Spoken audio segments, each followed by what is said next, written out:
نبی اکرم صلی اللہ علیہ وآلہ وسلم فرماتے ہیں کہ اللہ تعالیٰ جل شانہ آسمان دنیا پر نزول فرماتا ہے۔ اللہ تعالیٰ جل شانہ اس رات اللہ رب العالمین کی طرف سے یہ پکارا جاتا ہے کوئی بخشش مانگنے والا، آج اسے بخش دیا جائے۔ ہے کوئی رزق مانگنے والا، آج اسے رزق دیا جائے۔ ہے کوئی مصائب سے نجات پانے والا، آج اسے مصائب سے نجات دیا جائے۔ آج ہے مجھ سے کچھ طلب کرنے والا، اس کو اس کا مطلب دیا جائے۔ تو عزیزان گرامی، صبح تک یہ پکار اللہ رب العالمین کی طرف سے ہے۔ نبی اکرم صلی اللہ تعالی علیہ وآلہ وسلم فرماتے ہیں کہ جب یہ 15ویں شعبان کی رات آئے، تم راتوں کو قیام کرو۔ راتوں کو کیا کرو؟ قیام کرو، یعنی راتوں کو جاگو، اللہ رب العالمین کی عبادت اور بندگی کرو، اور دن کو روزہ رکھو۔ دن کو روزہ رکھو۔ جو لوگ یہ کہتے ہیں کہ یہ شب برات منانے کا حکم کہاں موجود ہے، یہ حدیث میں موجود ہے۔ رسول اکرم صلی اللہ علیہ وسلم نے شب جاگنے کا حکم ارشاد فرمایا ہے۔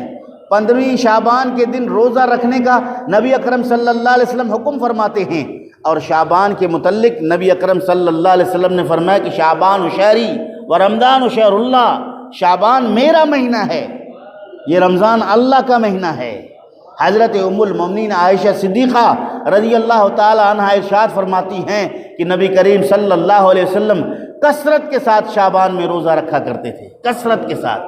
اس طرح کسی اور مہینے میں روزوں کا اہتمام نہیں فرماتے سوائے رمضان کے، چونکہ رمضان میں روزے فرض ہیں۔ رمضان کے علاوہ نفلی روزے سب سے زیادہ نبی اکرم صلی اللہ علیہ وسلم اس ماہ مقدس شعبان شریف میں رکھا کرتے تھے، آپ اس کا اہتمام فرمایا کرتے تھے۔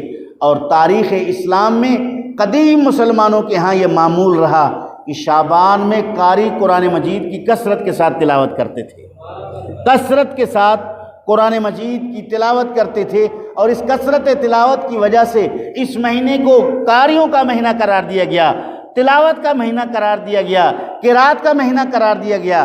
اس مہینے میں اللہ تعالیٰ جل شانہ اپنے پیارے محبوب محمد کریم صلی اللہ علیہ وسلم کو زیادہ سے زیادہ روزہ رکھنے کے متعلق آپ نے جو بیان کیا، اس سے یہ ثابت ہوتا ہے کہ یہ اللہ کو بھی محبوب ہے۔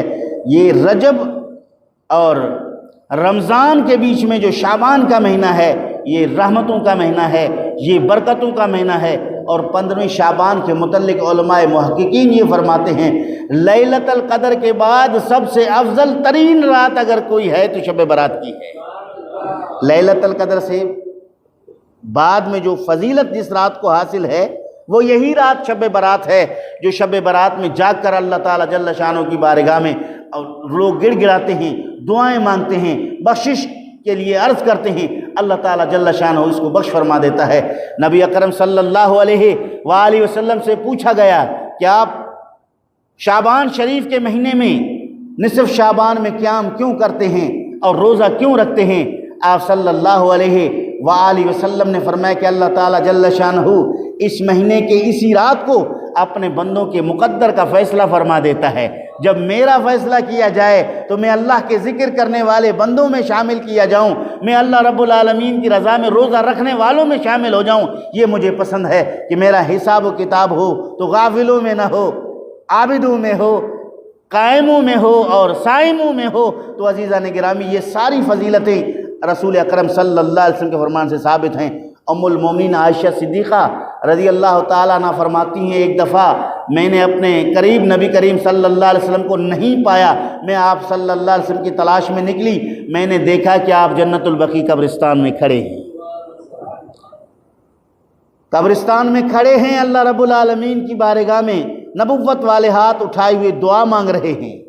حضرت ام المومنین فرماتی ہیں کہ میرے پاؤں کے چلنے کی آواز سن کر رسول اکرم صلی اللہ علیہ وسلم میری طرف متوجہ ہوئے اور مجھے دیکھ کر کہا عائشہ تو یہ گمان کرتی ہے کہ اللہ اور اس کے رسول نے تیرے ساتھ ناانصافی کی ہے؟ حضرت عائشہ صدیقہ نے عرض کیا یا رسول اللہ تھوڑی دیر پہلے آپ میرے قریب تھے، اب میں نے آپ کو قریب نہیں پایا، میں نے سمجھا شاید آپ اپنے کسی اور زوجہ کے ہاں تشریف لے گئے ہیں، اس وجہ سے باہر نکلی۔ اس موقع پر رسول کریم صلی اللہ علیہ وسلم نے حضرت ام المومنین عائشہ صدیقہ رضی اللہ تعالی عنہا سے جو اس رات کے متعلق بیان فرمایا وہ بھی سننے کے قابل ہے۔ فرمایا عائشہ تو جانتی ہے آج کون سی رات ہے؟ حضرت ام المومنین عائشہ صدیقہ رضی اللہ تعالیٰ عنہ عرض گزار ہوئی کہ اللہ اور اس کے رسول صلی اللہ علیہ وسلم بہتر جانتے ہیں۔ تو آپ صلی اللہ علیہ وسلم نے فرمایا کہ آج کی رات اللہ تعالیٰ جل شانہ آسمان دنیا پر نزول فرماتا ہے، اپنے بندوں کی کثرت کے ساتھ بخشش فرما دیتا ہے، یہاں تک کہ بنی کلب کے بکریوں کے بالوں کے برابر اللہ تعالیٰ جل شانہ لوگوں کو معاف فرما دیتا ہے۔ بنی کلب کی بکریوں کے بال، عرب میں قبیلہ ہے بنی کلب، ان کا کام تھا بکریاں چرانا، وہ جنگل بیابان میں خیمے گاڑ کر خانہ بدوشی کے معاملات میں وہ بکریاں چرایا کرتے تھے۔ ان کی بکریاں عرب میں بہت ہی کثرت کے ساتھ تھیں، زیادہ تھیں، تو نبی اکرم صلی اللہ علیہ وسلم نے فرمایا بنی کلب کے بکریوں کے جتنے بال ہیں ان بالوں کے برابر اللہ تعالیٰ جل شانہ میری امت کو بخش فرما دیتا ہے۔ معلوم ہوا کہ حضور کو بنی کلب کے بکریوں کا بھی علم ہے اور بکریوں کے بالوں کا بھی علم ہے، کیونکہ حضور کا فرمان جو ہے یقینی ہوتا ہے، اٹکل قیاس سے نہیں ہوتا۔ تو آپ صلی اللہ تعالیٰ علیہ وآلہ وسلم نے کہا بنی کلب کے بکریوں کے بالوں برابر میری امت کی بخشش ہے۔ تو رسول اکرم صلی اللہ علیہ وسلم قبرستان جلوہ افروز ہو کر اپنے صحابہ کرام کے لیے بخشش کی دعا فرما رہے تھے، رات کو جاگ کر امت کو ترغیب دی ہے، تو اس رات میں جاگ کر اللہ تعالیٰ جل شانہ کی عبادت کی جائے۔